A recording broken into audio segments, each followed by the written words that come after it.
Fair enough. Fair enough. Srini, is there anything you want to add to that? Sure, I think what started off, two important points in the budget stand out with respect to MSME. The allocation for export competitiveness, we are underestimating it. It's a very, very powerful tool. For the first time, we are speaking about export competitiveness because that is what is going to make our MSMEs have higher value output. Otherwise, we are just going to simply be mom and pop stores. By the way, 6 crore MSMEs, 11 crore Indians working in this sector, contributing 30% of GDP.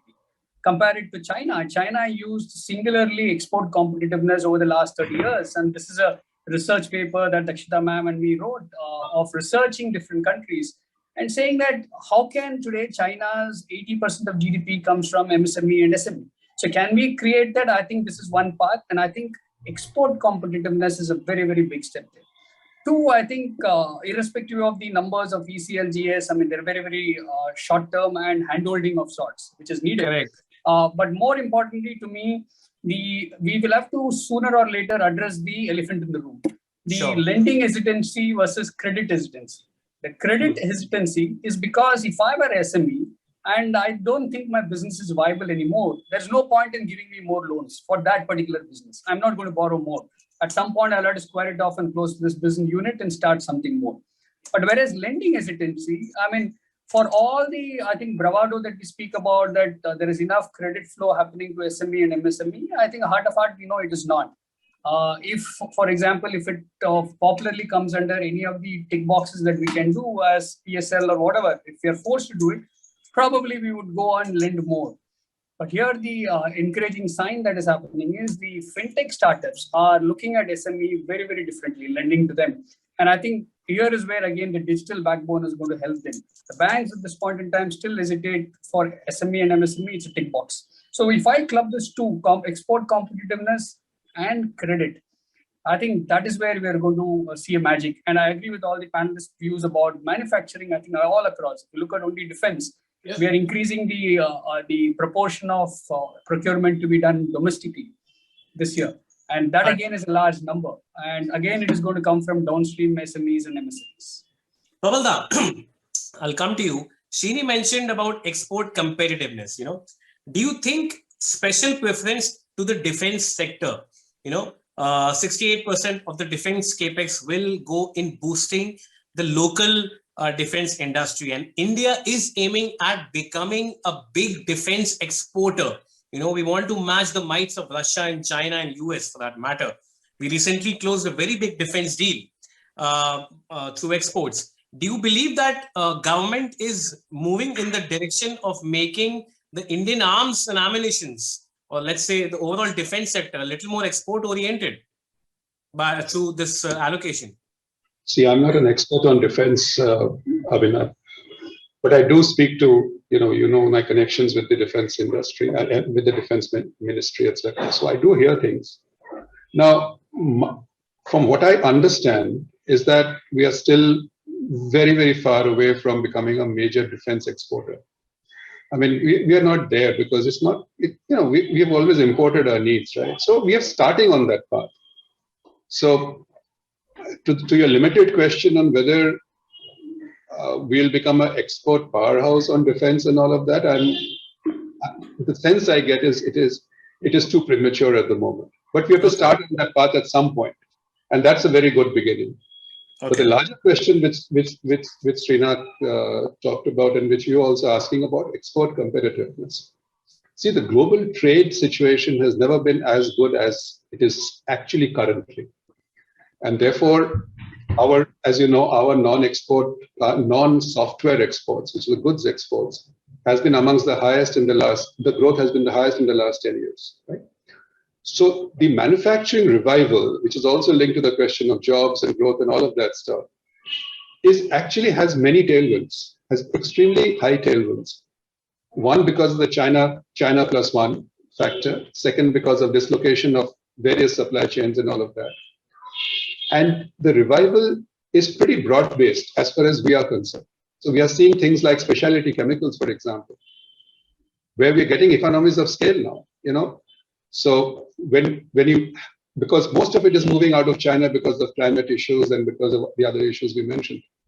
So specialty chemicals, electronics, these are two which are actually leading this revival of, let's say, Atmanirbharta, or basically a manufacturing revival, which is critical because it's been missing for the last 30 years practically, right? So, and the ecosystem benefits of when you get scale, like in specialty chemicals and electronics to a degree, is that the suppliers then try to relocate to India in this case and start building their plants so that they can do just-in-time inventory and things of that nature. That's already beginning to happen. I see that happening in electronics. I see that happening in specialty chemicals. It's already because we have reached that inflection point in the last 3 to 4 years. Textiles, that's the other very big elephant in the room, which to an extent is sort of, just to give you an idea of the picture of how it works for exports. In textiles, we are okay on the yarn side, but not on the garment side, right? That's where even countries like Bangladesh and Vietnam have beaten us hollow. But that's where the opportunity is, because 50% of the manufacturing workforce, 50% is in textiles. So if we have to create jobs and create growth, and our textiles as an industry will have to obviously be given benefits and focus. So of course, auto components, right? So these are things where we are still small players, but because of the good tailwind of international trade environment today, plus the China plus one strategy, which is sort of taking shape, etc. I think we have one huge area to be sort of very optimistic about, which is the manufacturing revival. Sure. So, and that is to do with export competitiveness, of course.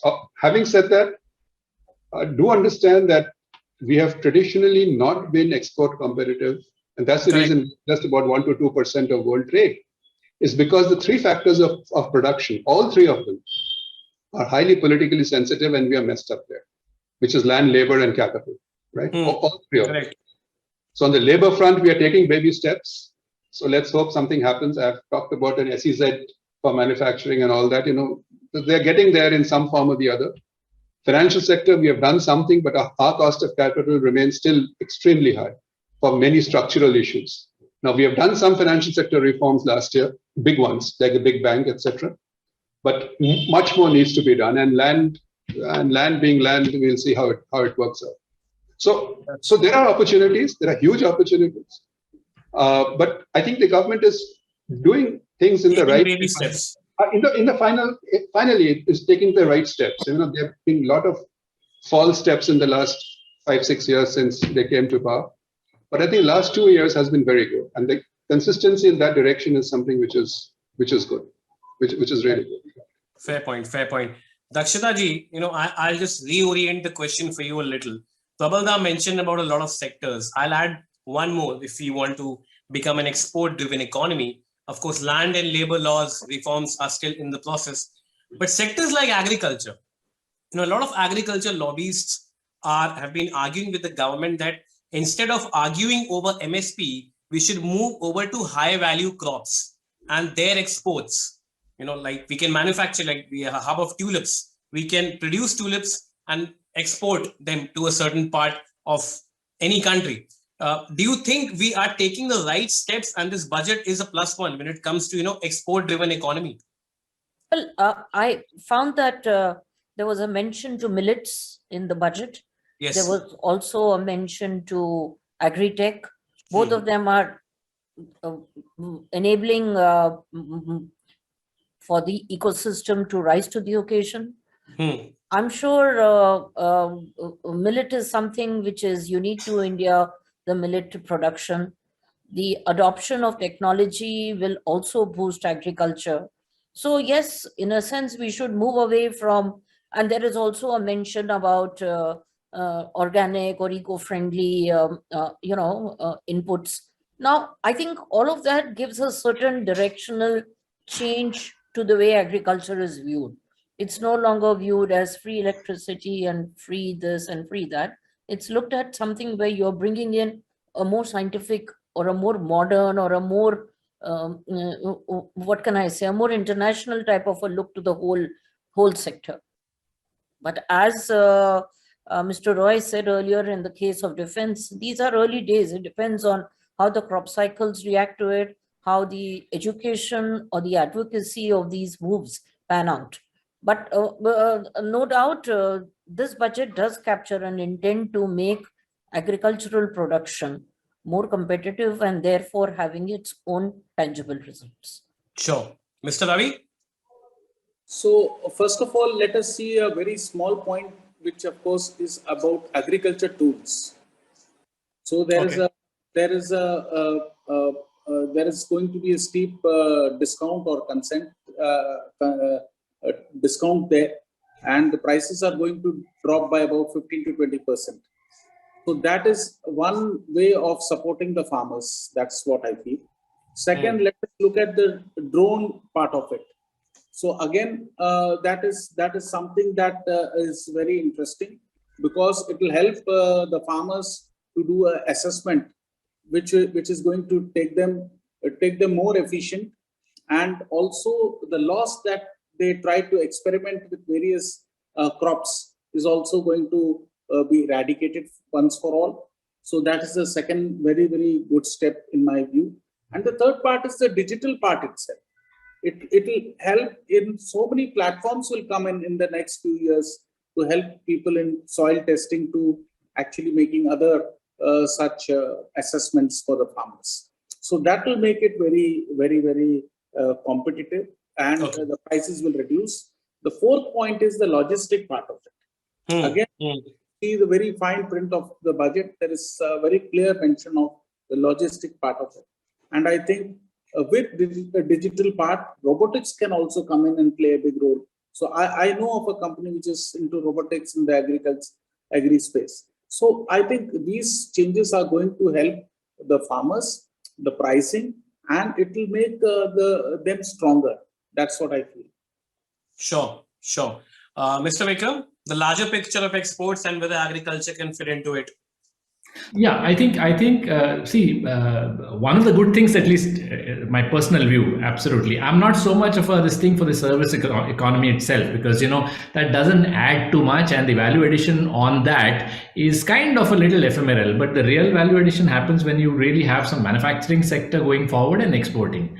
Now, in that, export competitiveness is dependent on what? On currency management. For example, I have a MSME where we are importers and exporters. Now, the dollar has, kind of fallen by another notch, 3 or 4%. Now, it makes good sense for the importer, but for the exporter, it becomes that much more problematic. So currency is one thing. Of course, I'm not talking about land, labor, productivity. That's, of course, the internal aspect. But currency plays a huge role at this point of time. That is one. Secondly, the buying economies. It's not about you selling and you exporting. Even the buying economies right now are under pressure. For example, US is under pressure. But the good thing is, they cannot but not buy from the entire world. They've kind of messed up their entire economy. They'll have to keep buying. So in that sense, we've got a window in terms of exports. So there's a huge opportunity available for imports. Currency is in a deep shape, unless, of course, some interventions happen and then suddenly it falls. That's another aspect. But then it's also good on another count. On the domestic front, I think you wanted to use some other word instead of shape. Yeah. Yeah. Okay. So I think to cut the long story short, there's a huge amount of export competitiveness built into the system, because the way the entire economy is structured at this point of time. Now, to get that implemented and make that happen, I'm very, very positive. Very honestly, it is going to happen. It will happen in various sectors. Defense, for example. See, let's talk about defense for just half a second. Defense, apart from the export competitiveness, is also, apart from all these other factors, is also dependent on geopolitics, right? I mean, look at what happened in the AUKUS kind of things.